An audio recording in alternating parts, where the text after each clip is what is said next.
है, ठीक है। और बुद्धिल और टुंडा राबी की सहायक नदियां हैं। तो राबी की सहायक कौन कौन सी आ गई? राबी की सहायक हो गई, एक तो होगी बुद्धिल, जिसके नाम पे क्या है, एक वाइल्ड लाइफ सेंचुरी भी है, sorry green hydro electric power project, ठीक है। सहायक नदी आ गई एक बुद्धिल और एक आ गई टुंडा।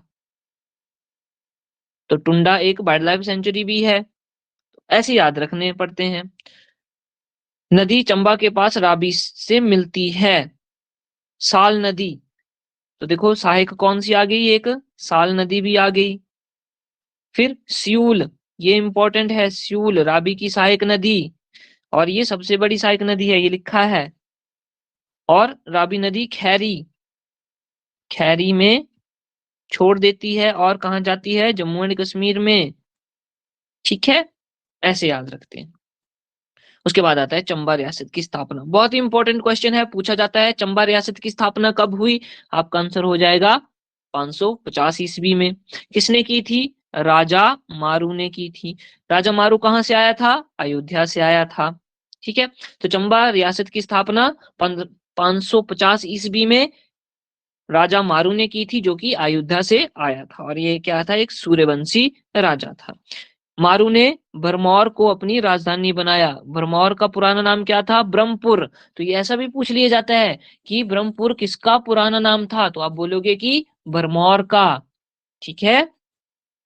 उसके बाद इंपॉर्टेंट राजा देखेंगे, आदित्य वर्मन आ जाता है, इंपॉर्टेंट। अब ये बात लिखनी है, आदित्य वर्मन पहला राजा था जिसने सर्वप्रथम अपने नाम के साथ बर्मन उपनाम जोड़ा। आदित्य बर्मन ने पहला ऐसा राजा था वो जिसने बर्मन अपने नाम के आखिर में लगाना शुरू किया। बर्मन, आदित्य बर्मन, ठीक है।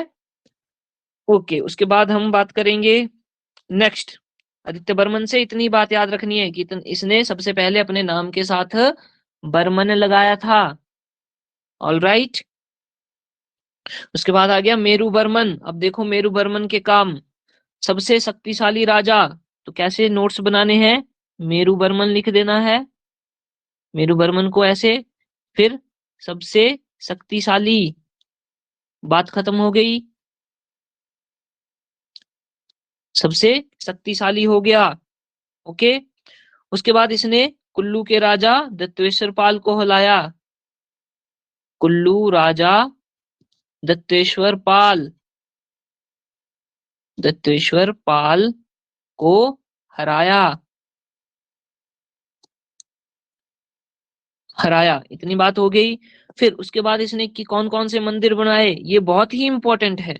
पहले आ गया मणिमहेश, लिखो, मणिमहेश मंदिर। फिर लक्षणा देवी मंदिर। उसके बाद और कौन सा है?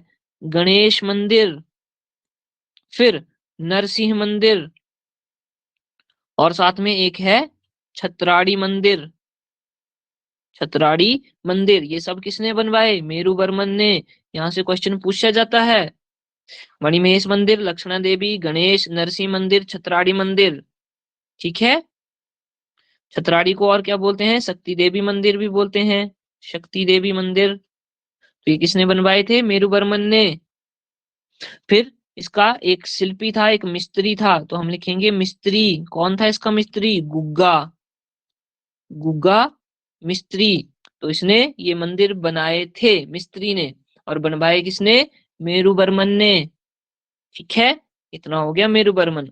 आगे हेडिंग देंगे लक्ष्मी बर्मन, लक्ष्मी बर्मन, लक्ष्मी बर्मन, ऐसे हेडिंग देंगे, ठीक है।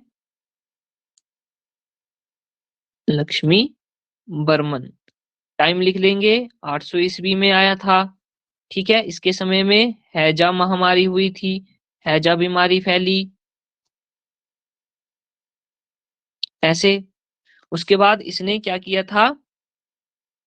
ब्रह्मपुर पर आक्रमण कर राजा को मार दिया और राज्य को हथिया लिया था, ये लिखना है। इसके बाद यस, बस इतनी बात रखनी थी कि लक्ष्मी वर्मन के समय बीमारी फैली थी, हैजा बीमारी। उसके बाद आ जाता है मुसान बर्मन, यहाँ से भी क्वेश्चन एग्जाम में पूछा जाता है, 820 ईस्वी में राजा बना। ठीक है, देखो स्टोरी देखो मुसान बर्मन के पीछे। लक्ष्मी बर्मन की मृत्यु के बाद रानी ने राज्य से भागकर एक गुफा में पुत्र को जन्म दिया। अब जब लक्ष्मी बर्मन की मृत्यु हो जाती है